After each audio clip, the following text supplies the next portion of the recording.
السلام علیکم ورحمۃ اللہ۔ سامعین محترم، ایک بھائی نے سوال کیا ہے کہ فرض نمازوں کے علاوہ سنت یا نوافل میں بھول جائے تو کیا سجدہ سہو کرنا لازمی ہوگا یا نہیں؟ تو یاد رکھیں کہ جو بھی آپ نماز پڑھ رہے ہیں، فرض ہو، سنت مؤکدہ ہوں یا غیر مؤکدہ ہوں، حتیٰ کہ نوافل بھی اگر آپ پڑھ رہے ہیں، کوئی بھی نفل ہیں، تہجد کے ہیں، اشراق کے ہیں، چاشت کے ہیں یا پھر اوابین کے ہیں، کوئی بھی آپ نوافل پڑھ رہے ہیں یا پھر آپ وتر نماز پڑھ رہے ہیں، ان میں اگر آپ سے کوئی واجب چھوٹ جائے، یعنی آپ نے اگر نماز میں ایسی غلطی کی جس سے سجدہ سہو لازم آتا ہے، تو اب آپ کو سجدہ سہو کرنا پڑے گا۔ ایسا نہیں ہوگا کہ آپ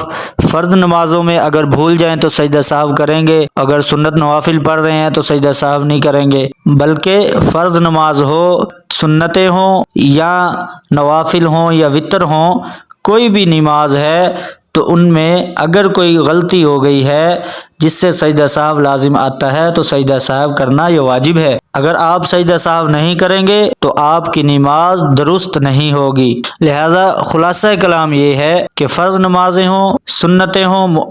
مؤکدہ ہوں یا غیر مؤکدہ ہوں، نوافل ہوں، وتر ہوں، کوئی بھی نماز ہے، اگر آپ نے نماز میں کوئی ایسی غلطی کی ہے جس سے سجدہ سہو لازم آتا ہے تو سجدہ سہو کرنا یہ ضروری ہے۔ اگر آپ سجدہ سہو نہیں کریں گے تو آپ کی نماز درست نہیں ہوگی۔ وہ سجدہ سہو آپ ادا کریں گے تو نماز ہوگی، وگرنہ نہیں ہوگی۔